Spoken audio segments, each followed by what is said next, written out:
Ele tinha tudo: um bom salário, um cargo respeitado, uma vida confortável. Mas bastava fechar a porta de casa para o vazio gritar mais alto. Caio, 38 anos, vivia em São Paulo como publicitário de uma grande agência.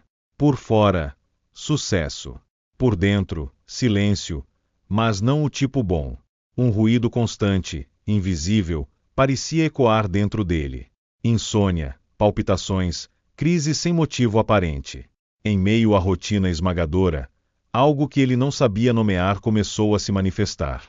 E foi justamente ao se render a esse incômodo que o inesperado aconteceu, uma viagem para o outro lado do mundo.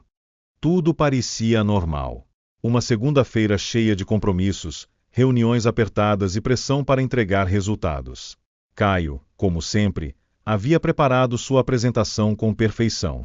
Mas, no meio da fala, algo aconteceu. A visão turvou, os sons sumiram e ele caiu. O desmaio pegou todos de surpresa.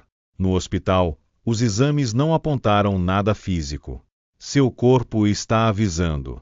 Isso é estafa emocional, disse o médico. Pela primeira vez, Caio ouviu aquilo que evitava há anos. Ele estava esgotado por dentro. Em casa, atordoado, mergulhou em vídeos na internet buscando paz mental. Encontrou relatos de pessoas que haviam superado crises semelhantes com silêncio, meditação e mudança de ritmo. Um monge dizia que o silêncio é onde a alma sussurra. Aquilo ficou na cabeça. Nos dias seguintes, algo dentro dele insistia: vá embora. Era mais que uma fuga, era um chamado. Uma necessidade profunda de desconectar, não do mundo, mas de si mesmo. Ele não sabia exatamente o que procurava, mas sabia que não encontraria ali. Então, sem muita explicação, decidiu pausar tudo. Pediu licença do trabalho e comprou uma passagem. Destino: Japão. A terra onde, segundo os vídeos, pessoas encontravam silêncio até no meio do caos. A decisão soava louca até para ele. Mas, estranhamente, era também a coisa mais coerente que já tinha feito. Embarcou com uma mala pequena, uma mochila e o coração em cacos. Chegando ao Japão, as luzes de Tóquio não o atraíram.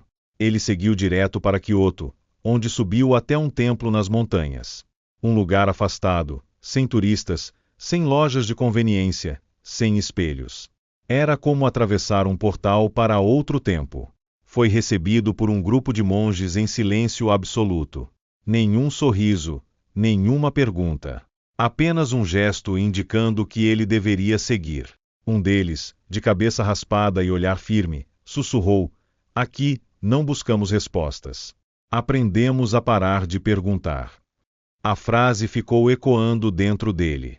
O templo funcionava com regras rígidas, horários fixos, silêncio absoluto, tarefas simples como varrer, cortar legumes e meditar. O celular foi entregue logo na entrada.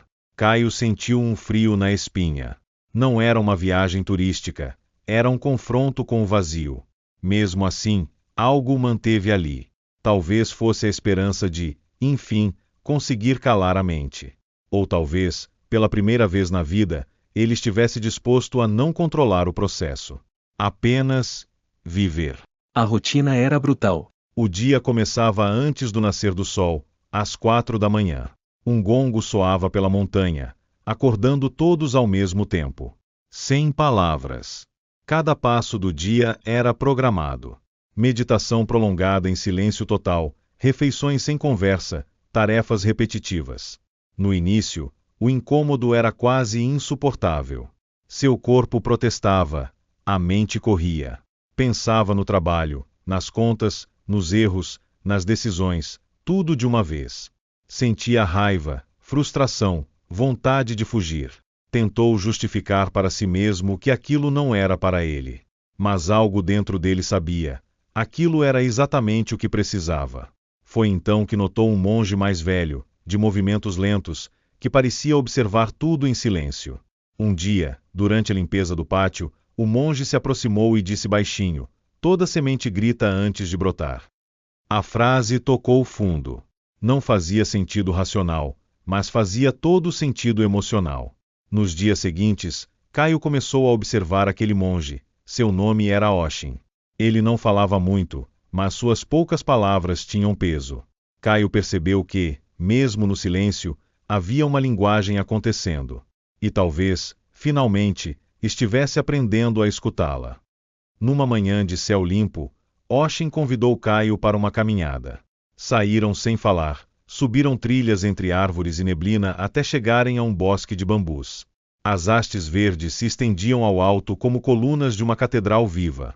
O monge parou, olhou em volta e disse: "O bambu passa anos desenvolvendo raízes antes de crescer para o alto.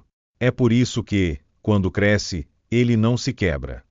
Caio ficou em silêncio, observando aquelas plantas simples. Nunca havia parado para notar algo tão estável. O monge continuou: "A mente que busca respostas com pressa não suporta o peso da verdade. Primeiro é preciso criar raízes." Foi ali que Caio compreendeu uma parte importante do processo. Ele sempre buscou soluções imediatas, atalhos para o alívio. Agora, entendia que meditar não era calar a mente à força, mas deixar que ela falasse, até que cansasse de gritar. A partir daquele dia, passou a encarar a meditação de forma diferente. Não como uma tarefa, mas como um cuidado. Como água regando raízes invisíveis.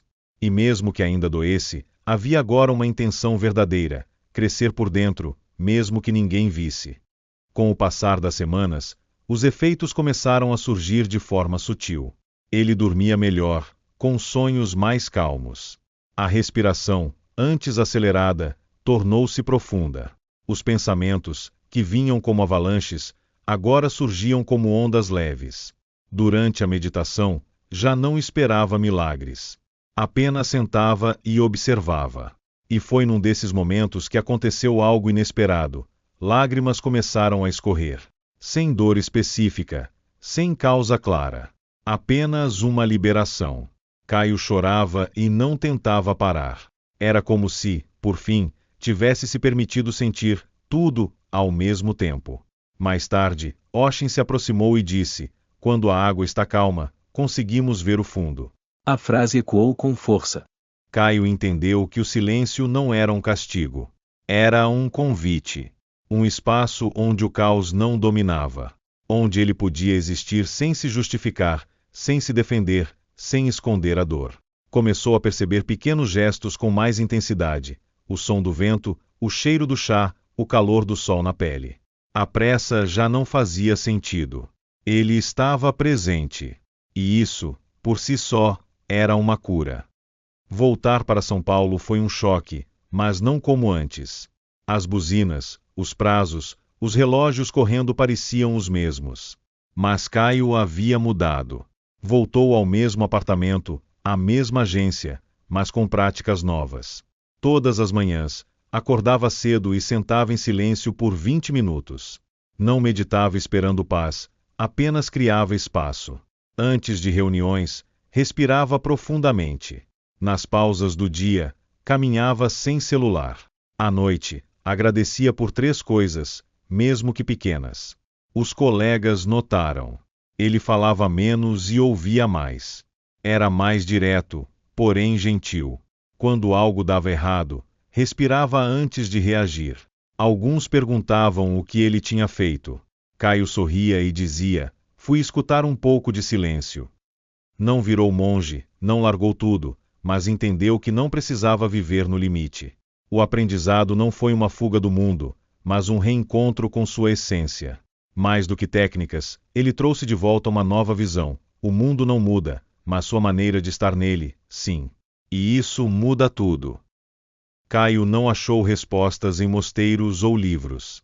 Ele descobriu um espaço interno onde os ruídos do mundo não chegavam.